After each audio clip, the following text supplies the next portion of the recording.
Today's long-distance dedication comes from Ben in South Dakota, who writes, Dear Casey, my hate for Kevin Love goes beyond the borders of Timberwolf Nation. I honestly can't stand the son of a bitch. So, Casey, would you please play Taylor Swift's We're Never Getting Back Together for my former favorite Minnesota Timberwolf? Ben, here's your long-distance dedication. Taylor Swift, We're Never, Ever Getting Back Together. 6 years in the league. I'm 25 years old. I'm hopefully heading into my prime, working as hard as I possibly can, and I'm hoping that everything just works out for all parties involved.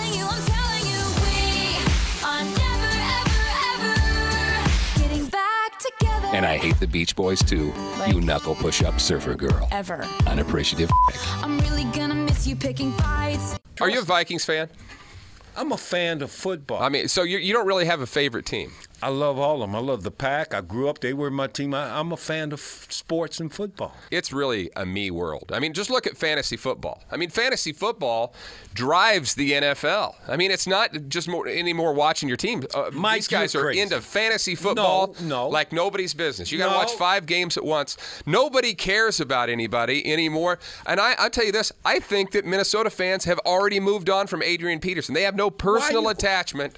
Why are you the way that Jets fans used to have a personal attachment to Philly. Why are you telling this lie? You telling this lie that nobody cares about Adrian Peterson. No, I'm not saying Adrian Peterson. They want draft picks. But the first lie you told was that fantasy football is the engine driving this game, when everybody knows the NFL will not go into Vegas because of gambling. Sports is not tied to gambling. Huh? And fantasy football is gambling. Don't you know that's the truth, Hello? Mike? Now let's go off the air here real quick.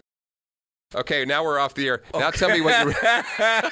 Hey. LeBron is a drama queen.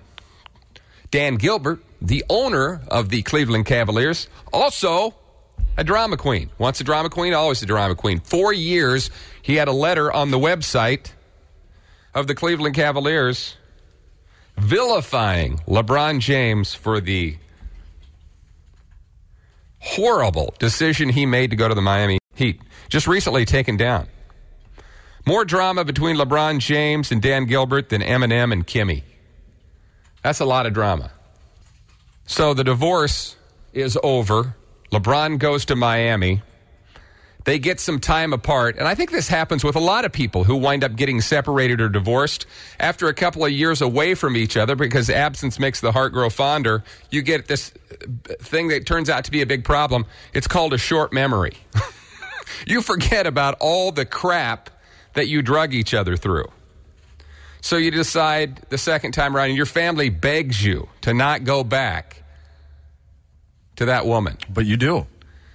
It's like a brain freeze when you're eating that Slurpee. Oh, it's so good. You forget everything. Mm-hmm. So has LeBron really forgotten about all the bad things that happened in Cleveland? And here's the biggest one of all.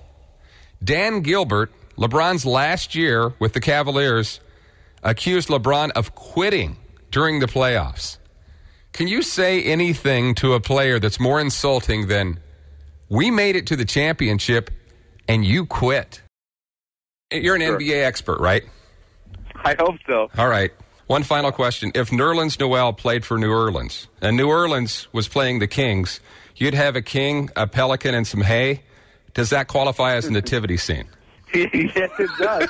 Michael, see, this is why I like coming on your show, because you're also creative. You're creative, funny, and just a little bit odd, and I like that balance. I'm a whack job. I am, and that's what draws the biggest audience. What if I told you he was beyond the greatest? What if I told you that he misses layups on purpose? Could a player be so coordinated that he appears to be uncoordinated?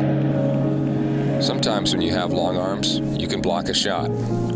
Sometimes it is about walking and chewing gum. Michael Knight's 0 for 30%'s over-coordinated. The Elliot Eliason story. Now playing on the Big Ten and other networks.